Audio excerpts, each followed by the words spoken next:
Welcome to the Merick Ulrik podcast. In this episode, Cleve and I talk about our favorite books and series we've ever read, and this is part 1. Enjoy the talk. I think you'll enjoy it.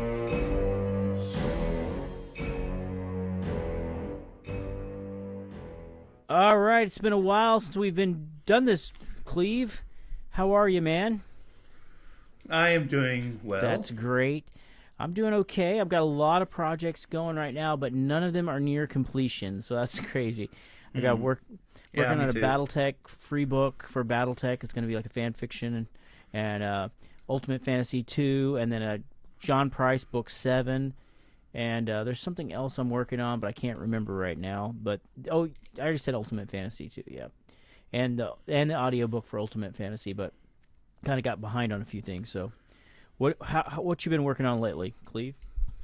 Well, my beard Looks coming good. back, and I've been working on Gunpowder Magic and Lead 2, which is called Guns, Grimoires, and Glory. Awesome. And trying to get it out, done, and completed. Also, I'm working on a couple of other... Well, I'm also working on White Mage, kind of a little bit at a time, but I'm also working on a pocket grammar book, making a little grammar book for people that can just, quick Cool. reference. Working on one of those, and, got a couple more things going. But, not a whole lot. I did buy an Xbox 5, which is kind of... No way. Not Xbox, An Xbox 5. PS5. An Xbox 5. PlayStation. PS5. Awesome. Yeah, I'm trying out the ginger beer tonight. So it's not Jake Paul, Mike Tyson kind of show tonight. Gonna be a little more sober, so it should be good. I might be able to speak more coherently. I think that's the plan from now on. But yeah, that's awesome. So what games are you playing on the PlayStation 5, man? I just got it last weekend, so I'm planning a marathon play session here in the next couple of days. But I've been playing Spider-Man and Spider-Man Miles Morales. There's 3 Spider-Man games. Cool.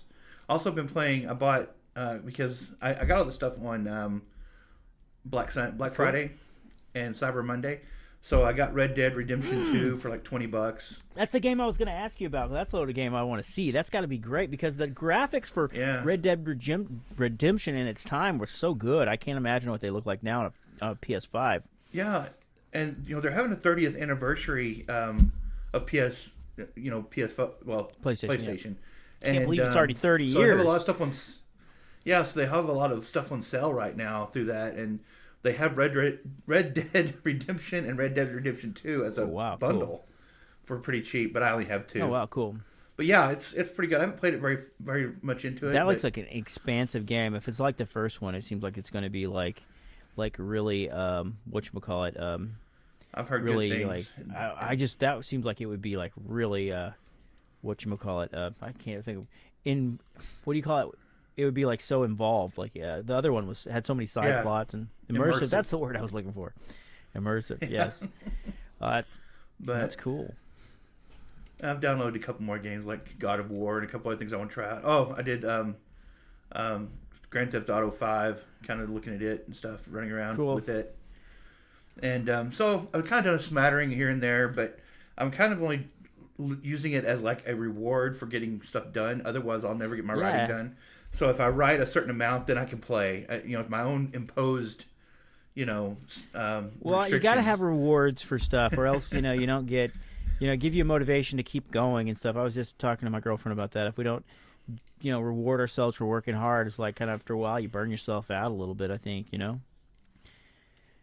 So hey, tonight I don't know, I want to change the subject too much, but we're talking about our favorite books or series. I thought it would be kind of cool just to discuss them, like how it came about, and I don't even know how far we'll get on this because it depends on how long-winded we want to talk about something.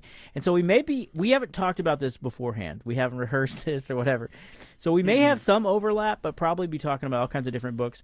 And I told Cleve, we don't have to limit it to fantasy and science fiction, but obviously like a lot of my favorite books are fantasy or science fiction. But I just thought it would be kind of cool to talk about these books and like why they're impactful. And I don't know if it crept into my writing at all, but things have inspired me. I don't know. So yeah. Yeah, I did choose 10 out of my personal library have them sitting right here. I was thinking about this too. You know how you were saying earlier, or I don't know if we were talking before the podcast or on the podcast. It kind of gets blurry, but you are a teacher. You also teach. In another world, you teach English and grammar and things like that. And so I was trying to think about this as like, you're probably more academic than me. I was thinking about that. You probably have a little bit more academic side to your brain. I feel like I don't have a lot as much academics, so I kind of either like something or I don't. I just kind of, I don't know if I describe it as well.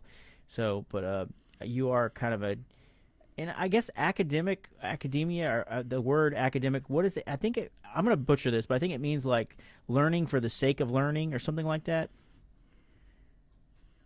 Yeah, learning, like self-learning is called autodidactic. Okay.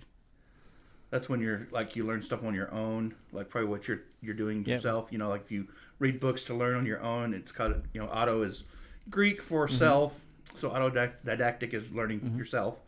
Academia or academic is learning for the sake of learning, or learning knowledge for the sake of knowledge. So it's pretty interesting.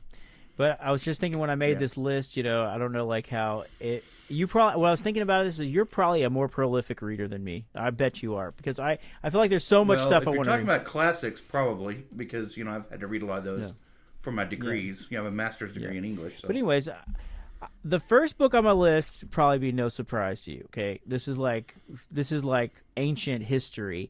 But the first book that I ever, this is not a tier for me, like it's not 10 through the top 10 for me, like, cause I can't really grade stuff like that, cause I can't compare certain authors against each other, cause I like them for different reasons.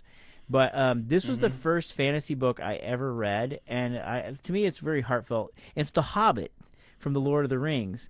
And now this is like, probably everybody's like tired of hearing about this. There's been a lot of talk about these books, but for me, it was really personal because when I was like 12 years old, I was spending the summer with my grandmother, and I was bored and like a 12-year-old, like, there's nothing to do. I'm so bored. What can we do? And she's like, why don't you read a book? And I'm like, oh, what book? She's like, here, this book. And it was The Hobbit, and I was like, okay, I'll try. And I was checking it out, and it was my first fantasy book. But The Hobbit is such an easy read. I think it hit me at the right time, the right age. And so I would say that's the first book that got me on the road to loving fantasy. And so I read through that in a couple days. And probably in reality, I could have read it in one day. It's not too long of a book, but my age level then, when I was, preteen or whatever. And I really love the story. I love the whole story of, Bilbo finding the ring, but Bilbo going on an adventure with the dwarves and the mysterious Gandalf and defeating the dragon Smaug and everything. So that got me into fantasy. And my grandmother also, like after I got done reading The Hobbit, she gave me, I returned The Hobbit to her, or I think it was at her house. And then she gave me a box set of 3 books, The Lord of the Rings, and I quickly read those. But I think I got through the Fellowship of the Rings, and just my reading level, I think Tolkien his way of describing things, the read was a lot slower than The Hobbit. So when I was like 12 or 13, I kind of put it away for a while, came back to it, just my reading level at the time. But yeah, I think I never returned those books. I kept them forever from my grandmother. And she passed away she passed away a few years ago. So I think it was in 2000, it was right before COVID. So 2019 or 18, I think so. But anyways.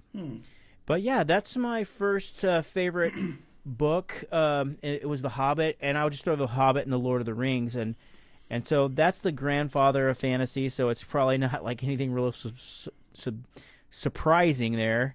But I don't know if The Lord of the Rings ranks on your list anywhere, or if you have any thoughts on that. Probably it's too basic for you, huh? Well, no, it's not too basic for me, but I didn't read The Lord of the Rings until just recently. I mean, later in life, I was aware of it, and I did read The Hobbit pretty early on. But I don't know. It's not overlap as far as being in my favorite list, but it is. It's a classic. It's I'm not saying that it's not one of my favorites. It's just not my list today. Yeah, and It is one of my favorites, but I didn't. It's not on my list. Yeah, and it's crazy because I was thinking about it. It's like my grandmother gave me that book to read, The Hobbit, and that was my first fantasy book I ever read. And what's funny is it was written so long ago that it could have been her first fantasy book she ever read, because I believe The Hobbit was written in like 1937, and the rest of the Lord of the Rings was written a lot later. And yeah, I never read the Silmarillion. I think is what's pronounced. The Silmarillion. I can't even say it. You tell me. Silmarillion. Silmarils. Yeah. I mean, reading that's like reading a dictionary, I guess. But I mean, I found the Lord of the Rings, the Fellowship of the Rings, the Two Towers, and Return of the King a little bit more difficult reading for me than the Hobbit, but at that age level. So I think I got through the Fellowship of the Rings, and I remember reading the Fellowship of the Rings and being mad that Bilbo was already old. I wanted it to pick up right where it left off when they came back from Smaug's from the treasure from Smaug's from the whatever, the hoard of treasure or whatever, the Lonely Mountain. Yeah. And I kind of felt like kind of ticked off that he was old, or he was 111 years old. Then I was like, who's this Frodo guy? I had to get used to that, but it was great. The Realm of Erebor. Yes, it was great. So what other books are on we'll swap back and forth. What's one of yours? Right. My first book, my first fantasy series was David Lee Eddings. This is the Riven Codex. I didn't have the first book in the Belgariad is called the Pawn of Prophecy, and it all goes with chess pieces. Cool. Pawn of Prophecy, Castle of Wizardry, Queen of something. But anyway, this is a book that he wrote. Like, it's kind of like on writing about how he wrote it. The Riven Codex is a book that's in the Belgariad that they have to consult, and this influenced me a lot. This book just talks about where he talks about his writing of the Belgariad, and I found out recently. This is kind of interesting. It's the first fantasy book. I'll tell the story real quick, and then I'll tell the rest of it. I was in high school, but I think freshman or sophomore year, and my friends were reading fantasy, and I was like, "What that fantasy sounds cool, And what would you suggest?" And my best friend Steve at the time said, "Here," and he handed me Pawn of Prophecy, and so I started reading it, and I read it in like one day. The first book in like one day. It's not a real thick book, and then he's like, "Well, there's 4 more books," because it's a 5-book series. I was like, "Okay," so I started reading it, and I gave the first book to my brother, and he started reading it, and that was his first fantasy. So he started reading fantasy at that point, and then he actually finished the Brigade before I did because he's a faster reader than I am. But I read that, and that kind of got me started on fantasy. So that was my first fantasy book, and got me going. But cool. Yeah, this is just a representation of the whole series. But Neat. This is just one of the. How old were you when you read that, or is that when you were in high school or sophomore? Sophomore level, probably around 16, maybe 16, 17. But I found out recently that David Lee Eddings had in the 70s were actually jailed for child abuse. Oh my god! Well, it's not like you. So I was like, oh my gosh, you could know that. I mean, yeah. I mean, there's some controversy now about them. Is my point, but at the time I had no idea. And there's also a video out there of him where he like burned his basement down. He burned he accidentally caught it on fire. It goes like the old slogan, "Never meet your heroes" or something like that. Yeah, exactly. Because apparently they were not very nice people, and when he was alive, both of them have passed away now. But when they were alive, he was like, "Nobody's ever going to make movies out of my books, If people want to know the story, they'll have to read the books." So he kind of, when I started doing some research on him recently, because the internet back in the 80s, when I first read that, there was no way to go and look up. Hey, let me look up what. Oh yeah, if it's not in the book. If it's not in the book, like a biography, you don't have any nowadays idea. With social media and everything, like it's so weird. Our world has changed because now you can just like. You can find out anything. If there's a rumor about somebody, it can spread really fast. It's crazy.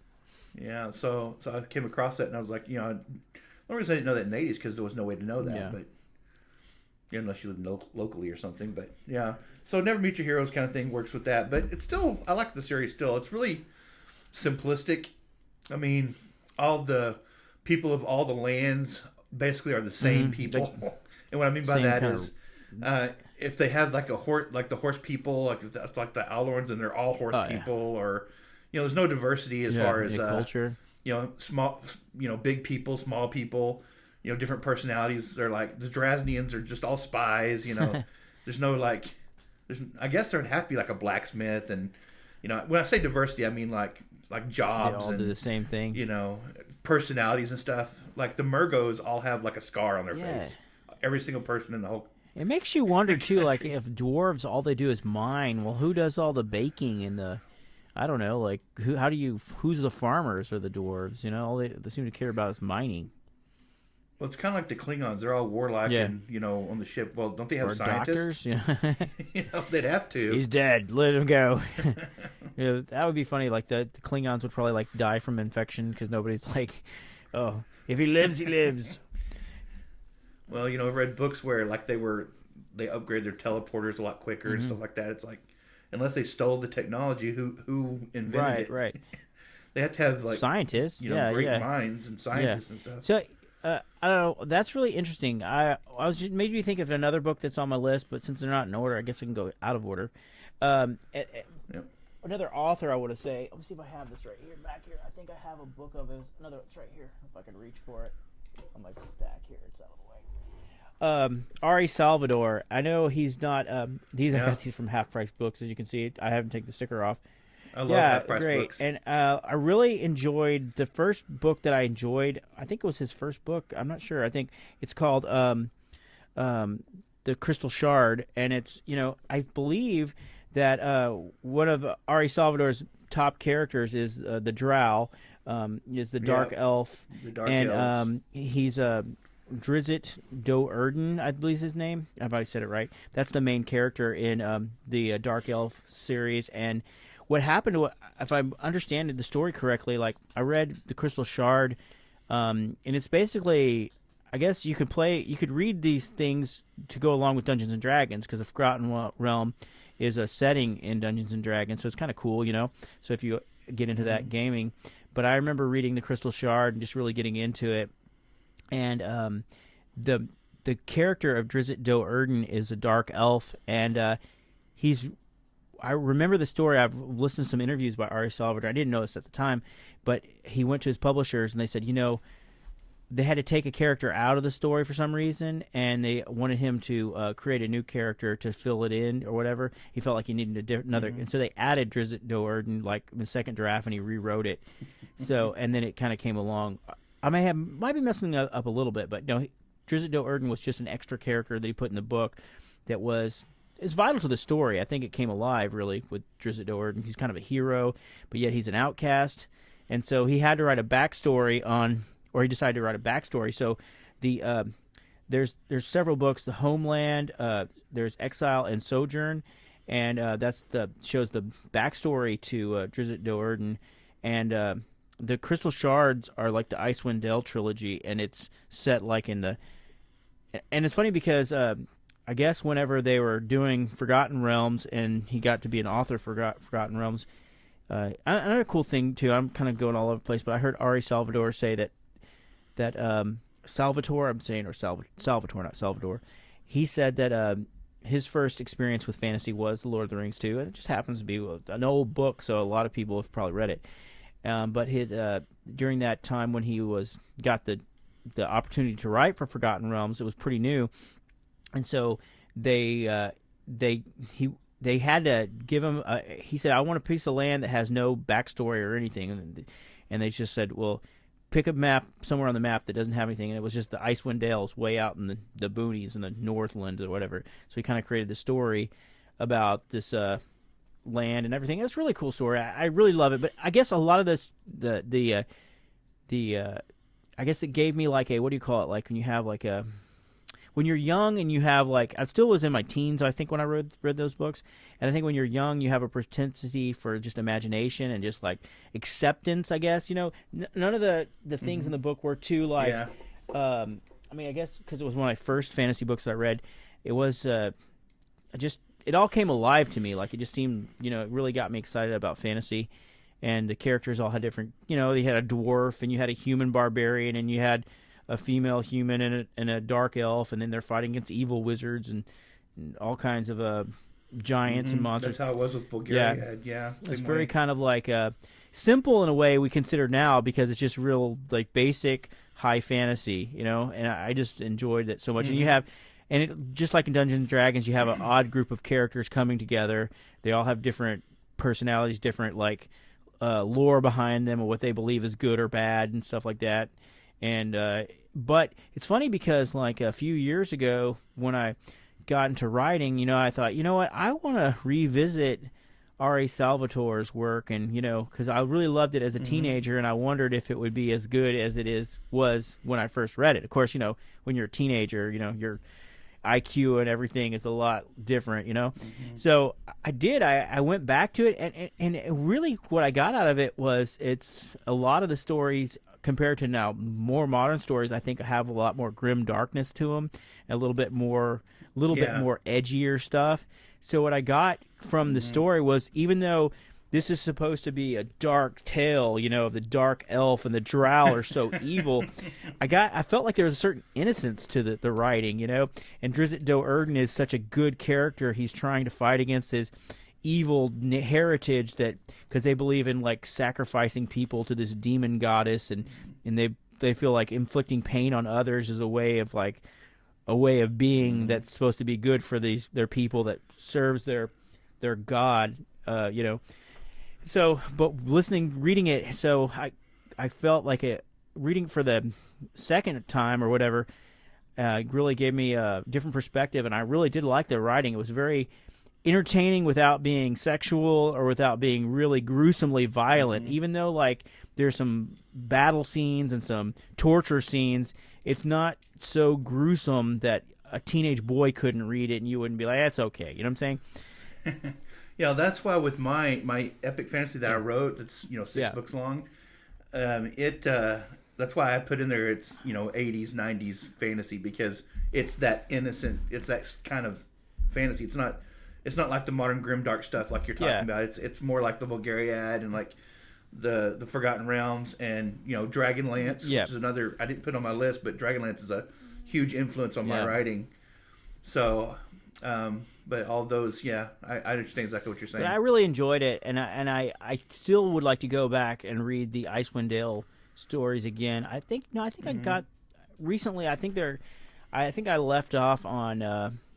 I think I haven't reread Halfling's Gem, but I think I've read the Streams of Silver not too long ago, and then all the Dark Elf, the prequels to that, where they talk about how Drizzt Do'Urden comes from the underworld to the surface and everything. But I like his writing. It's I know he's got like tons more books that he's written since then, and I haven't read a lot of them. So it'd be something that I'd be interested in. Maybe getting some paperbacks. That's a good thing about going to Half Price Books or somewhere like that. Or you can find them on Amazon too. Sometimes, like some print copies, and maybe just for my leisure, that's probably something I would like to read. Maybe get something from some later R.A. Salvatore books when I'm on vacation. Can sit back and just read. Well, if my list wasn't already so big, talking about just fantasy, I left some of them out. I left like the Dragonlance out. I left Raymond D. Feast out, or Feist, however you want to pronounce his name, Magician and Apprentice and stuff. That was also stuff that I really liked. I left out the Stephen R. Donaldson books. I left out a lot of fantasy because I was, just trying to work. I was just trying to work with 10 here because otherwise our thing is going to be super long. Yeah. Our podcast. And another thing I was going to tell you, I read some of the earlier Forgotten Realms stories. And the crazy thing is, like, not all of them were as good as R.A. Salvatore's. Like, some of them were just kind of weird. Like, they just didn't. The characters seemed overly shallow or didn't really have any depth to them. So I will have to say, like, I got to hand it to R.A. Salvatore for really fleshing out his characters more.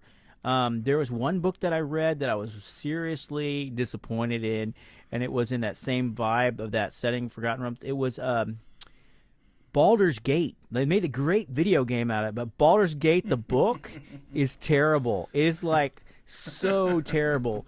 Like, like if you have a story where a guy just, like, murders a bunch of people, but then you're like, he's okay. Forget it. And that kind of stuff. And then, like, I don't know how to explain it. It's just there was and I felt like the ending of the book just kind of leapt, like they just made some conclusions that kind of leapt forward to the good guys winning, and you're just like, that doesn't seem believable at all, you know. And they really didn't flesh out the characters because the characters were not likable. It was like, I can't even explain it because I'd have to read it again. It's been a while, but so I'm saying not. Well, we ought to do a list on that, ones that we hate, the ones that are bad. Or something like that. That'll be the next list, probably, or something. Well, you know, I'm going to say this, too, and I probably have to say this. So there are some books I shouldn't review because I never finished, because they weren't that good. But I always feel like to say, like, as a writer, never review a book that you haven't at least read 90% of it. Yeah, that's true. A lot of times you can read a book and the first chapter, it's not what you like. But I feel like if you leave a review about that, and then it's just not fair to the author or to other readers, I think. But true, in my opinion. Yeah. Well, my second book is, you're talking about academia, is Castle of Otranto. This was a book that I read in college, of course, and I had to, because I specialized in 18th and 19th century Gothic literature in my master's degree. And this is considered the first Gothic book. It's from Horace Walpole. It was written, or it's published in 1764, so the 18th century, and it's about... Basically, Horace Walpole was modeling his house, and it caused him to have a nightmare, and he dreamt about all these ghosts and things coming out of the walls, and so it's super over the top and very melodramatic, but it's not very thick either. Yeah. But it's like it's considered the first Gothic novel, you know, which became hugely popular in 18th and 19th century.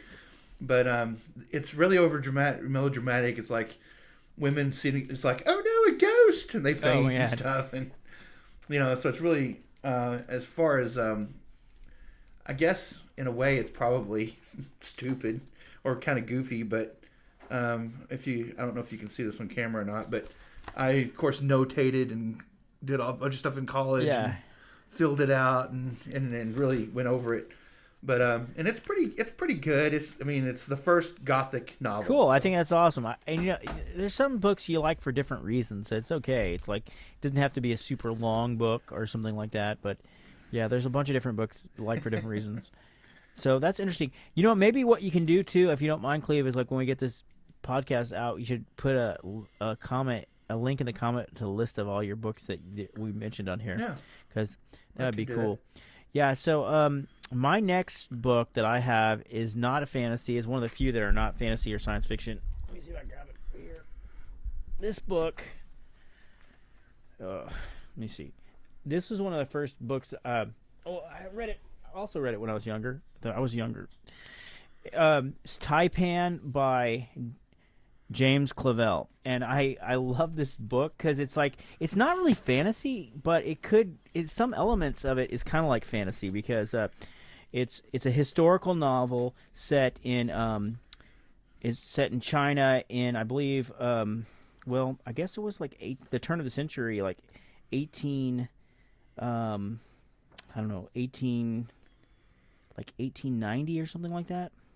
And so there's some historical facts in here about Hong Kong. You know, that the British did lease Hong Kong for 100 years from the Chinese, and so this book, the basic plot of this book is based around a true thing, and that is they called it I think I'm going to say this all wrong. There was a triangle. Okay, it was a silver tea opium triangle, but basically what it was that the British got so addicted to tea from China that they would sell it, like as much as you get is sold. Tea came from China at the time, and China was like, we are the world and everybody else is barbarians, and we'll only trade for silver. They would only trade for silver, and I believe this is a historical fact that the United Kingdom had depleted their silver stores. They didn't have their shortage of silver because they kept trading silver for tea. And so silver was hard to come by.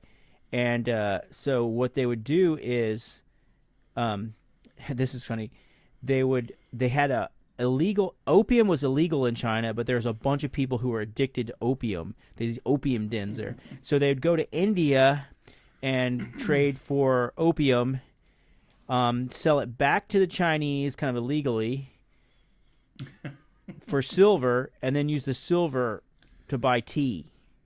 So, and they keep doing this process. Wow. So they buy ships, and so people made, fortunes doing that. So basically, it's two major houses of people who are competing for the control of the market or whatever, and two families that hate each other.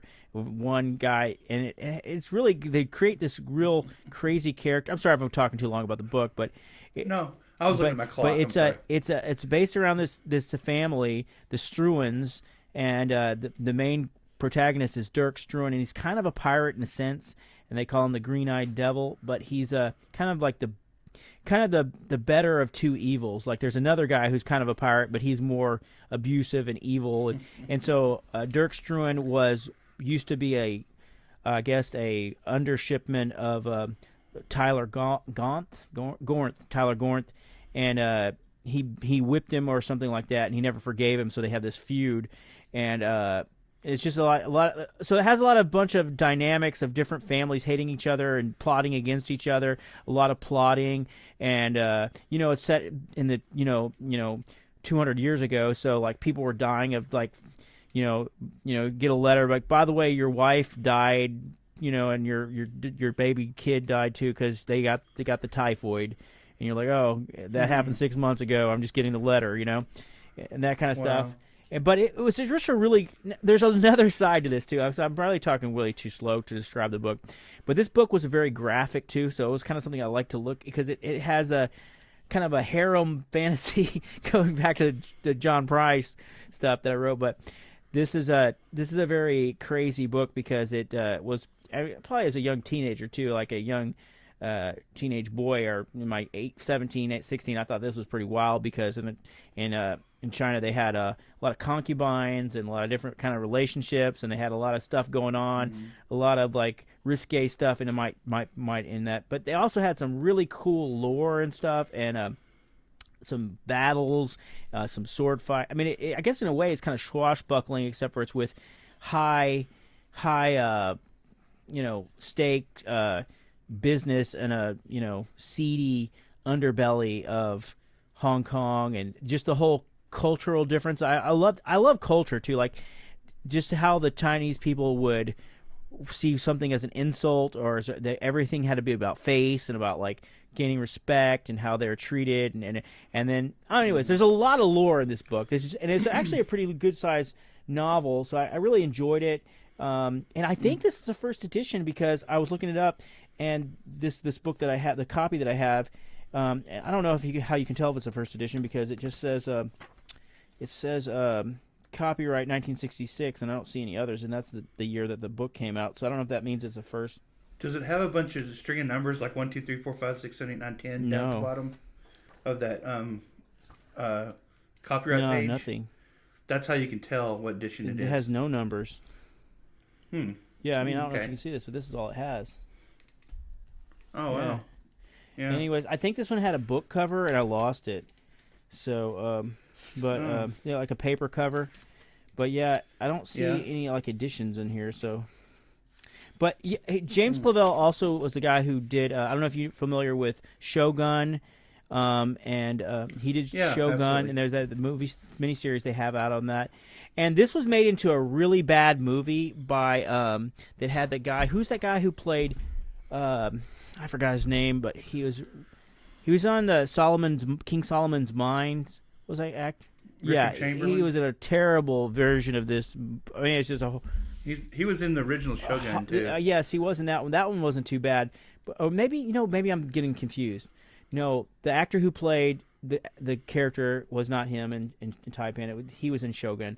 But they did make a TV movie about this, and it was bad. It was really bad. You can't put a book like this into 2 hours, and the parts they picked were just like, and probably today it would have been like unwatchable, And the other people would be, the stuff that they put in there would have been like cancelable, like how racist and all kind of horror story. The book is really good. It's not racist in any kind of way. It really respects the Chinese people, and it draws distinctions between the Europeans and how ignorant some of them were, and how others were more savvy and stuff like that. It was a really good book. I just what I think just this got me into like. Now I know there's a sequel to this, but it's really not a sequel. It's called The Noble House, and they did a mini series about it, and with who's that actor who played the guy who played James Bond in the '90s? What was his name? Pierce Brosnan. Pierce Brosnan was in that. Pierce Brosnan. Brosnan. I'm just so bad about names. Pierce Brosnan, and anyways, he's in that miniseries, which is really good. I enjoyed that. It's called Noble House. But basically, the lore that's in this book kind of follows over to that. Like, and but the thing about, I did read Noble House by James Clavell, but I didn't like that book as much because he wrote it in the '60s, and it was supposed to be a modern day Hong Kong, and everything's supposed to be modern. Oh. And the way they read it as modern, he's archaic because they're talking about like automatic typewriters and things like that, Rolodexes and stuff, and you know what I'm saying. So it didn't really. It was hard for me to read because they're trying to make it current and modern, but it was very dated because you just go back to 1965 to now. A lot of changes in our culture and everything, or 60 or 70 even, Right. But anyways, this is a strong book. I really loved it. I think I'll always love this book. It was just a time of my life where. Maybe a coming of age kind of type of thing where just I would love to read this book again too. It was a good book, and there's a lot of little sayings and little like things you'd have to read the book, I guess, for me to explain. But it's just a really good book, and it does. I think that what I like about the book too is the heroes aren't perfect, and the villains aren't just like character cutouts of this ghoulish creature. They all have desires and wants, and one you can clearly see the evil in, and the other one you can clearly see the good in, but yet he's not like so shining knight perfect that he doesn't make mistakes or has character flaws, and even the other characters all have different lives and stuff that kind of make them flesh out to where they're not just cardboard cutouts, even though maybe they're not as... Anyways, yeah. So I loved that book. It was a really good book. And then, yeah. Okay. Talked about that too long. All right. So my next one isn't really a novel. It's a book that I've had for years, that I've had for a lot. It's called Strange But True. Now, I'm into Gothic literature and stuff, of course. It's by Thomas Sleeman. But anyway, I haven't found much from him before, but this book it's an anthology. So it has a bunch of stories that were supposedly, I got to do this in air quotes, true. Yeah. Some of them are true, and some of them might not be true. Strange and true, or strange but true. This one has you probably I don't know if you ever heard of Spring-Heeled Jack. Spring-Heeled Jack was a guy who they thought might have been an alien that was in like Victorian London that could jump over fences, and he like tore clothes off women and stuff. Yeah. It's like so this is like story. A lore, or it's just true stories? Yeah, well, it's got a bunch of true stories. It's got several different stories in it, and I've got like the Count of Saint Germain. You probably heard of him before. The guy's supposed to live forever. Familiar, yeah. And it's got so the second story in this one is called Hannah Braid, and I've got it marked here. See, it's Hannah Braid. Okay. But anyways, Hannah Braid, the mysterious maid who wasn't what she seemed. So this story is what inspired me to write Red Mage. Ah, cool. Ascending. Yes, because I know a little bit about the Red Mage and stuff. And I love how you make a twist on everything. So that's really cool. So Hannah Braid was supposed to be like this noble. They thought she might be maybe some sort of noblewoman that was in hiding, like from something had happened, but they don't know what happened. So there's a bunch of mystery to it. Where she was like a servant girl, and she'd play the piano, and when they'd come home, they'd hear her playing, and she'd quit, and it was like concertos, and concert piano, and she would draw things, and they'd find it in the trash where she'd draw these really elaborate drawings, and she would speak several languages. Like someone came up one time. Is this true, or they were supposedly? Well, it's supposed to be true. True. So there was a time when she was in a market with the people she was working for, and someone couldn't speak the language, and they're walking around like, speaking their language, trying to get someone to do it, and she kind of slipped away, and she could speak that language where the other people couldn't do it, and she helped them. She's a genius. And and they would find, and no one knows exactly who she was, or when people started, they started questioning it and started going, "Hey, who is this woman?" And started going to the people who she was working for. She disappeared. She left, and no one ever saw her again. Oh yeah. So if anybody's read The Red Mage Ascending, that's where I got part of that story. Of course, I filled out my story. Of course, I tell where she's from and everything, but I got that. And there's other ones in here like Nazis with airships coming to the East Coast or the West Coast. Crazy. I mean, and where they had these mysterious airships where they would, like, there were those people on a beach and they were going and they saw this airship and it was Nazis that had landed on the West Coast. Well, is it true that Nazis did stuff in Antarctica or something like that? They went there Yeah, so there's a big story about that too, like Nazis in Antarctica. Yeah. But see, this one has like Joan of Arc, like a mysterious thing with Joan of Arc and stuff that happened. Why she saw visions. Very interesting. There's another story in here about a ship supposedly that came across a woman that was frozen in ice. And she was a woman that was on the Titanic. No way. That was frozen in ice, and that they found her. And of course, I don't know if they thawed her out or if they were going to. And there's also one here about vampires, of course. That's cool. That's really anthology about different stuff in here. It's really cool. I need to read it again. I've read this probably about 16 times over. Let's see, when did I get this? It's like from the 90s, I think. That's awesome. But it's from Barnes & Noble Press. So I got it at Barnes & Noble. That's awesome. 1998.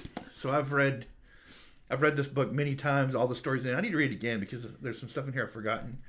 But it's inspired me to do different stuff, mysteries and stuff. That's really cool. Well, hey, Cleve, we need to take a quick break. That is really neat. I definitely want you to list that in the comments because I want to check that book out now. I want to figure out. That sounds like it'd be a fun book because you could just read. It's got because you could just read like a chapter at a time and it'd be like a whole story. It's a different story, and there's probably like 20 or stories like that in there. All right, well, what's the name again of that one? It's Strange But True? It is Strange But True. It's a Barnes & Noble Press book. So it comes from Barnes & Noble because I just opened it and I saw that it's a Barnes & Noble book. All right.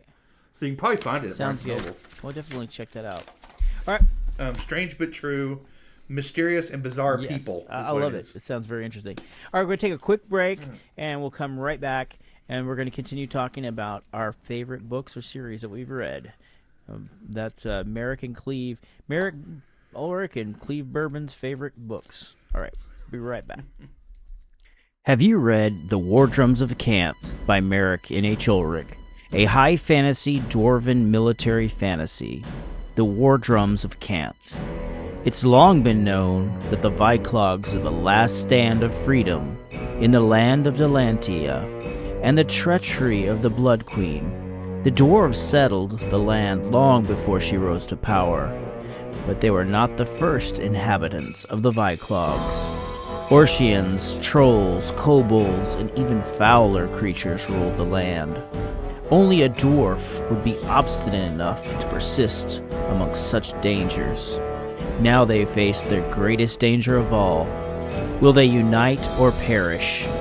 Before the tales of Vandrin the Valorian, and before the mighty drunken swordsman Gunnar Bannerbur, 1,000 years peace reigned in the Viclogs, but before that time of peace was 1,000 years of war. Dwarven clans warred against each other for power and control of the land. Political alliance and plots and old grudges from 800 years of feudalism keep the region in turmoil. But will a growing Orcian threat unite or destroy them? This is epic fantasy, military fantasy, high fantasy, and dark fantasy. The War Drums of Canth by Merick N. H. Ulrik. Now on Amazon Kindle, Amazon Kindle Unlimited. Orin Knox, a wizard from a bygone era, has seen the world transform. Magic, once abundant, is now rare, overshadowed by the rise of steam engines and firearms. Yet Orin's power remains undiminished, so long as he can find the elusive earth nodes that fuel his magic. To locate these precious sources of power, wizards rely on Diabolists, female magic users with the ability to detect earth nodes. Orin Knox has tracked down one of the most gifted Diabolists, and she's being pursued by Dr. Henry Branson, a vengeful madman, intent on eradicating wizards and Diabolists to avenge his wife's death.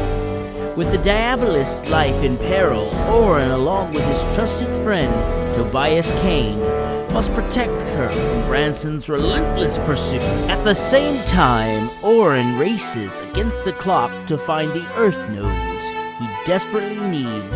His wife's life hangs in the balance, trapped under a deadly curse that only powerful magic can break. Read Gunpowder, Magic, and Lead, a weird fantasy adventure, available on Amazon Kindle Unlimited. Have you read Brothers of Chaos Part 1, an epic coming-of-age dark fantasy tale by Merick and H. Ulrik? Vandrin of House Glenclair faces insurmountable odds fighting against the corrupt Melborians. He will rely on an unexpected friendship with an elf named Zankadin Umbadin and his alluring sister Zyla. Together they will face the will of the Blood Queen, Empress Ash Exana, and a treacherous plot of a beautiful young blood mage named Lilith.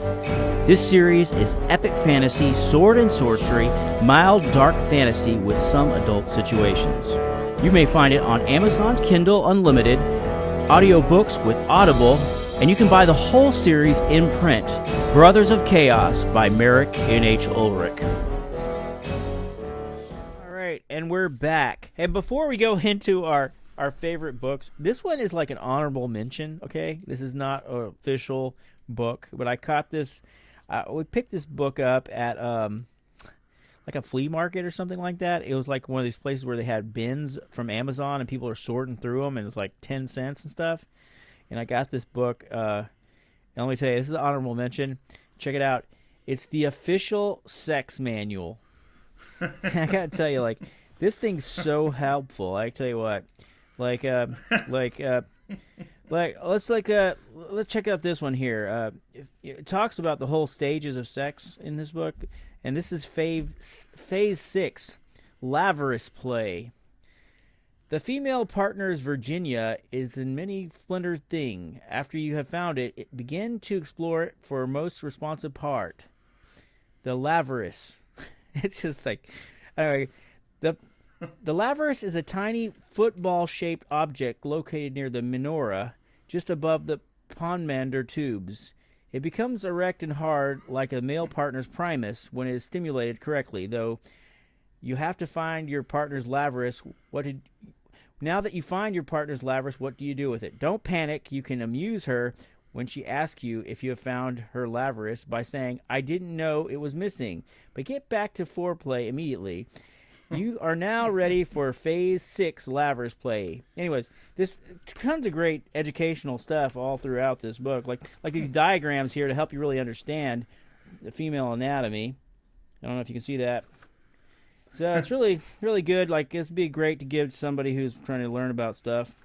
But yeah, it's really great. There's some advice about trained mice to help to solve frigidity in women. All kinds of things. You can't use regular mice. It has to be trained mice, though. Yeah, so there's a lot of stuff. A lot of helpful stuff. I think this book's out of print, but I was thinking about maybe, like, seeing if it's a non... probably, who is this by? This is by Gerald Sossman. I don't know. Yeah, this is a classic for sure. So, anyways, but that's an honorable mention. It's not really on my favorite list. So yeah, that reminds me of a quick joke. It's like, why do men die before their wives? to avoid more nagging. I don't know. Because they want to. Oh god. Yeah, it's like that. It's not really like a really funny joke, but like Winston Churchill was like, I know Winston Churchill one time was saying something crude, and I guess the one not royalty, but one lady in Parliament said to Mr. Churchill, "If you were my husband, I'd poison you," and he said, "Madam, if you were my wife, I should drink it." Classic Churchill. By the way, I was watching this YouTube thing, and we're getting off track, but the guy drank a lot, apparently. Churchill, he drank a whole lot. Like, they try to mimic how much he drank, and like he drank bourbon or the scotch and water for breakfast. Scotch and water, a little bit of water, a little bit of scotch mixed with. He didn't drink regular water, I guess for safety. He always mixed his water with scotch. And then for breakfast, I think he had champagne, or champagne for lunch and champagne for breakfast. And he would take a nap, of course, in between. But anyways, that's neither here nor there. So. Yeah, he probably learned that when he was in the army, where you couldn't really drink the water. You had to mix it with some alcohol. Make a grog. Yeah, I guess that's a classic. Yeah, classic old. But anyways, so getting back to our list here, I think we're going to have to round it up here a bit, and maybe we have to do a part 2. Yeah, we're going to have a part 2 because I have a lot of more books. But my next book, well, you had go the ahead, honorable go mention, ahead. so I don't know if that is, of course, Eye of the World by Robert Jordan. It's thick, and this is a paperback, so it's not as thick as. Well, I just realized it's kind of what size it was. I'm trying to get my books to this size now because I kind of like this pocket size. Anyway, my story about this book is I don't like thick books. When I was a kid, okay, I read this I read it in the 90s, and I was already married, so it had to be after 92, and because I was divorced by 96, so it was I read this series during my marriage time. So as a matter of fact, I read all of these except up until the ones that hadn't been published yet during that time period. So anyway, my friend Gary Thomas, he recommended this book, and he actually gave me this book, and not this one because this one's like a pristine condition, but it doesn't even have But he gave me a book. I need like to read this. it because I just watched the Amazon thing, but I never actually read the book. Well, the book's a whole lot better than Amazon. It's kind of like when we reviewed Rings of Power. You go to the source material, it's gonna be a lot better. But this is the same thing. It's a lot better, the source material. But anyway, so I looked at it and I went, that's really thick. And I started reading. I read like the first 2 chapters and went, it's kind of boring. And so I was like, I'll put it down. And I put it down for like 2 or 3 weeks. And then I picked it up one day because I was bored. And I was like, I'll give it another chance. I remember the first few chapters I read because, like I said, it starts slow. I got to about the 5th chapter and it just takes off like a rocket. And then I read the rest of the book and it read like I just read it in like 2 days. Even though it's huge and it's thick and the small book has a little print. I just burned through it after that. And I was like, wow, that's a great book, because it kind of started slow for me. But then I read all of them up to book 5 or 6, and that was where he was when, that's where they, in the 90s, I read up to about 6, and then the next book hadn't come out yet. I think it was, I can't remember which one it was, something of winter or something. Anyway, I hadn't read it yet, and so I was waiting for him to finish, and I thought, well, I'm going to wait for him to go ahead and finish the series, and then he dies. Yeah, no, Brandon Sanderson finished it, but so to be honest with everyone out there, I have read this book in its entirety, and I've read like the first 5, but I haven't finished the series, so I can't tell you about the series itself, except for the first 5 books, and then after that, I need to go and read. And I've been meaning to do this. I need to start with the first one again, and read the whole series, start to finish, because Brandon Sanderson did finish it. So, but I need to read that book. Comment on the later books. I guess I'm afraid of starting it because it's so long. I feel like it's a long series. Well, if you get to the first few chapters, it goes super fast and it's really good. It influenced my, the 3 books that influenced my epic fantasy was Out of the World, the Robert Jordan stuff, the Gariad by David Lee, and Dragonlance. Something I didn't even put on this list that I really liked was. Too bad. I didn't put it on the list, but it's on the list. What is it called? They made a series out of it, but I read the first book. Dang it!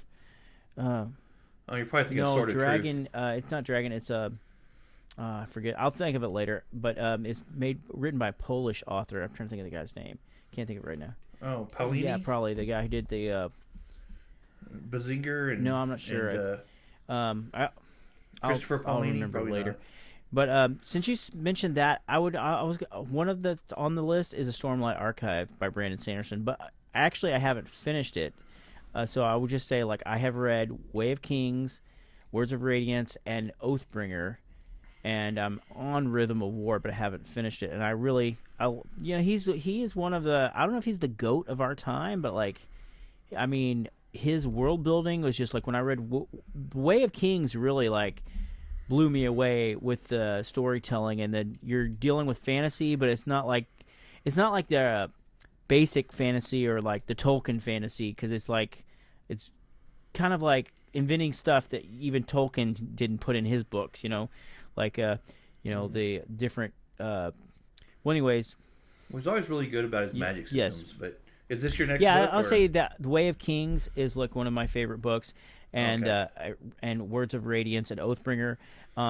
So I have to read Rhythm of War.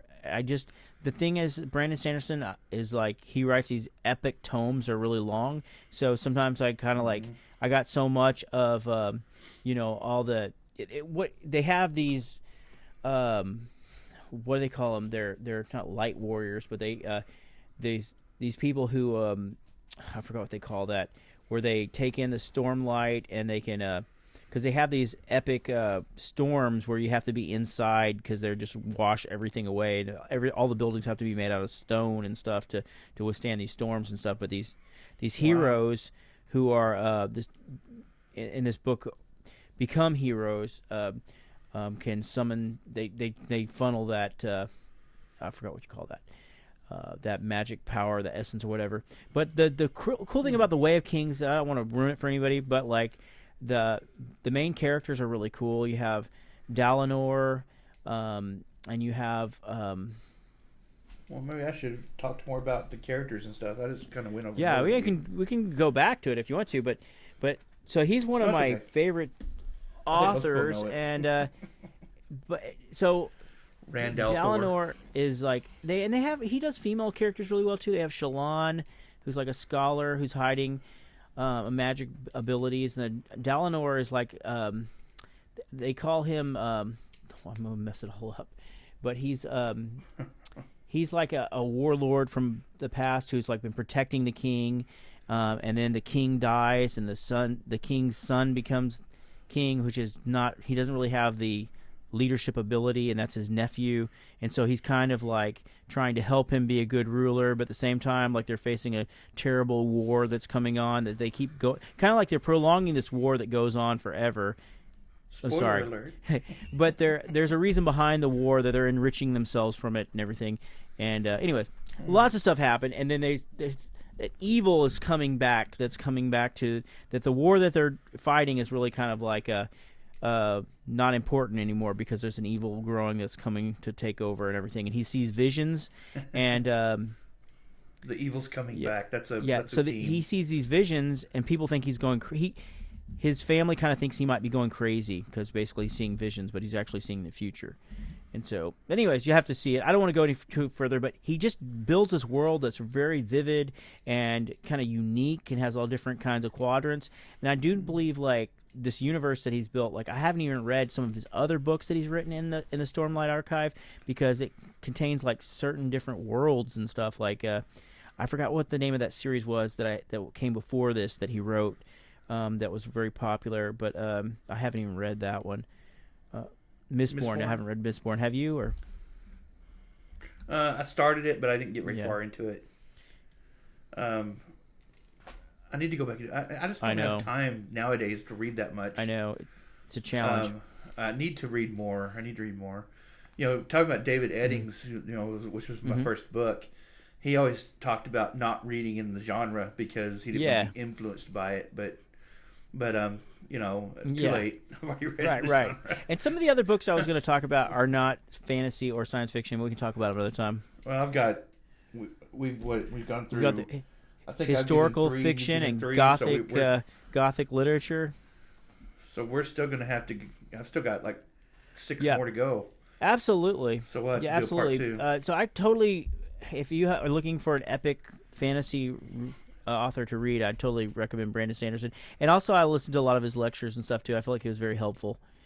I think in a way it kind of ruins the books for me a little bit, because when he's writing a female character, I'm thinking like, this guy doesn't. What experience does he have with women? I'm just like, he is married, okay? But I mean, you know what I'm saying? Yeah, since I've watched all the lectures too, I always think that his stuff is a little bit formulaic, because I know his formula, so I can see it in the I know they reading can the start book. ruined it a little bit, but no, I think he was really good, and he made me think about some things that I Yeah. didn't think about from the lectures. But yeah, there's one character in the Way of Kings that is just so epic, who's through the whole book, and I don't want to tell you who it is in case you read the series. But yeah, I want to read it, so yeah, I don't want but to. but the good thing about Eventually. a really good story, especially like an origin story, is coming from like a really bad situation and like if the worst situation you can think of, and somehow getting out of it and overcoming, and that's what Way of Kings does. But it also has multiple layers of characters, and something that I do in some of my books that I kind of stole from him or just got because I like it, is you have different stories going on at the same time, but they all tie together somehow. So you have different points of view in the story. Yeah, And it's written in third person, so I mean, it's you're just going through with a lot of different plots. They're the same timeline, but they're going at different. You're going in and out of different characters and stuff a lot in that book. God, I have so many ideas and so many things. It reminds me of this another story that I got planned, and I'm going to work on my next epic fantasy. I've got so much to do. I just need to. It makes me feel like I'm wasting too much time. Like I should be working. Hurry, we gotta go write. Get this podcast. Yeah, because when you're bringing this stuff up and we're talking about it, it gets me fired up again. I'm like, man, I need to write this stuff because I've got so much.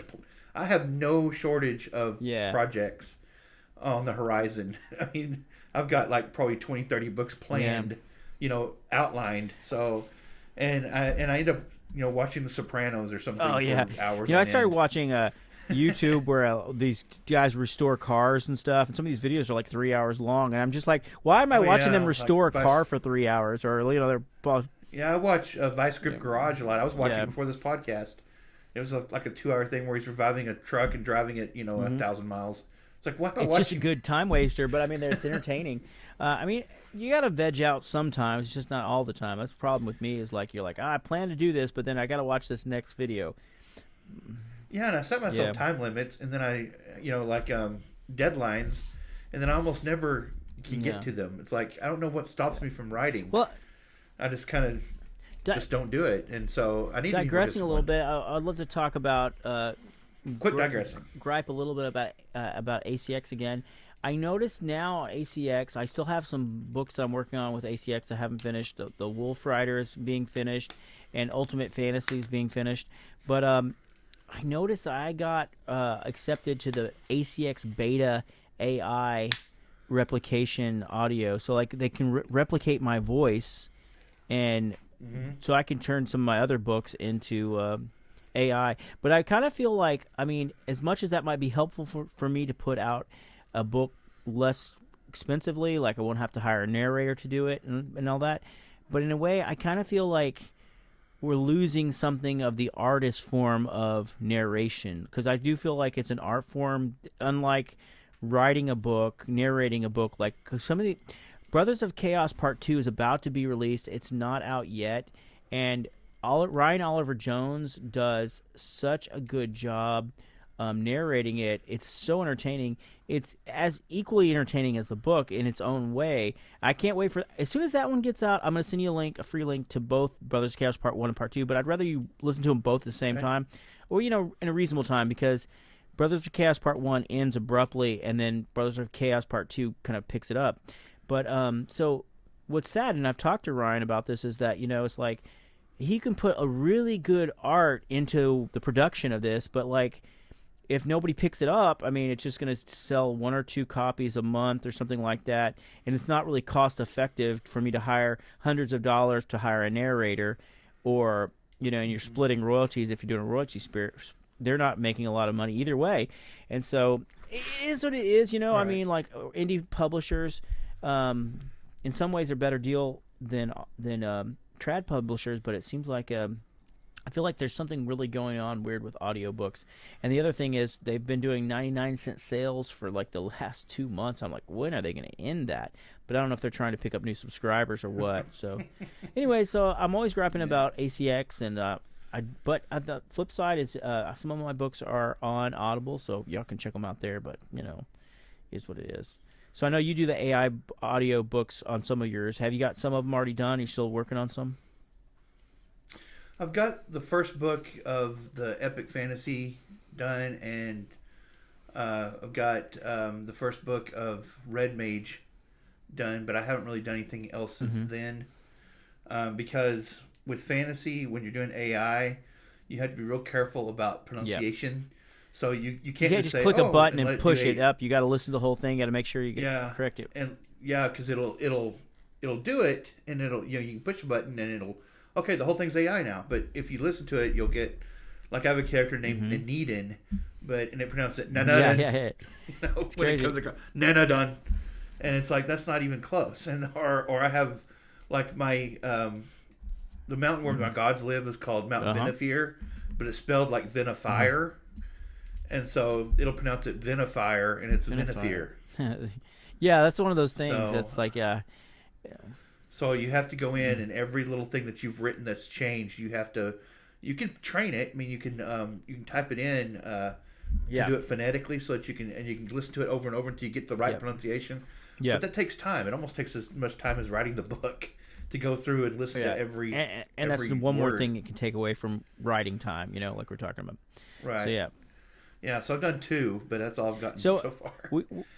And plus, I don't know if the people still have a stigma with them or not, because most people do just say, okay, AI, and they just put it on there and they put it out there, and then the people who listen to it go, this is crappy because, it's pronouncing things weird. And I know AI is getting better, but I mean, just saying, Well, so I have not, I don't think I've even sold one book that I've done with good. AI. But I mean, as far as AI, well, I'm talking about AI narration. I shouldn't say that I've done with AI because it sounds like I wrote it narration. With AI. Narration. Well, maybe you'll pick up more. People have to go check it out and see what they think. So if you guys listen to this, go check out those books on Red Mage.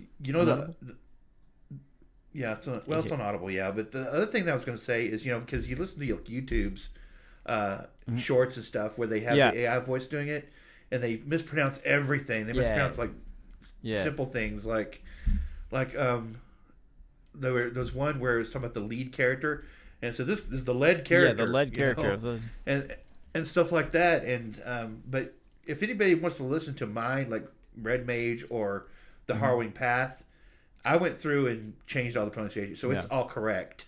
So if those of you who are interested in it, they are correct. They're not. They don't have really weird stuff going on in them. Well, we haven't had a podcast in a while. It's just been things going on. I know that Thanksgiving was a couple weeks ago, and a lot of people have been busy. So I'm really excited to let you guys. Let me know what you guys think about this list that Cleve and I are doing on our favorite books, and if you have some, and we'll have a part 2 to this. So stay tuned. If you didn't hear your favorite book on this, we might be in the next one. Who knows? Also, I was going to say, we still want to do some movie reviews and music reviews. And Cleve, I'm really interested because I think in next week or the week before, anyways, in about a week, I think the War of the Rohirrim, I believe, is going to be released in theaters. So I really want to go see that. And it's animated, but right? I feel like it's like a hybrid animation, and it looks more like, I don't know. It's animated. It is animated, but it looks really like a quality deal. And it's not like what do you call that? It's not like not the Toy Story type animation. What's that? Pixar? Not a Pixar animation. It's like a more of a. It's probably like did you see the Beowulf that came out that had Angelina Jolie and stuff, and it was animated, but it wasn't Pixar animated, but it was. Yeah, I know it's kind of more classic in a sense. The other thing is, the soundtrack and everything, the story so far looks really good. The acting in it, because I mean they're using voice actors, of course, to do the characters. Another movie that's coming out that is not fantasy or anything like that I want to see is it's a Bob Dylan movie. I forgot what the Great Unknown or the Unknown Person or something like that. A Complete Unknown, I believe. That's coming out Christmas Day. I wish you lived closer, Cleve. We could go to the movies and just review right after or something like that, popcorn or something. But we do have we live in Texas, but we're like 6 or 8 hours away. I don't know. Amarillo's about 8-9 hours from here, I think. Actually, it's more like 10. I mean, to and that's if you drive straight and don't stop. So if you live in different states, Texas is one of those states where you can go from one side to the other and still be in 24 hours or 10 hours or 12 hours. You can take all of the British Isles and put it in Texas. Exactly. The world's biggest Absolutely. All right, well, let's pick up where we left off as soon as we can. And I know we're not going to be able to hit on every book, but these are just books that are personal to me, so I'm not saying like they're the greatest. I'm sure there's better books in some places, but all these books that we've mentioned, at least I've mentioned, I'm sure Cleve has mentioned, are books that have impacted us in some kind of way, and I hope you got something out of this video. So please like and subscribe and comment. Let us know what you think about our picks, and we'll see you next week or sooner, hopefully. Thanks for coming on, Cleve. Thank you. All right, we'll see you next time. Bye. All right. Thanks for listening to the Merick NH Ulrik podcast. Please like and subscribe to this channel. We'll see you next week. Thank you.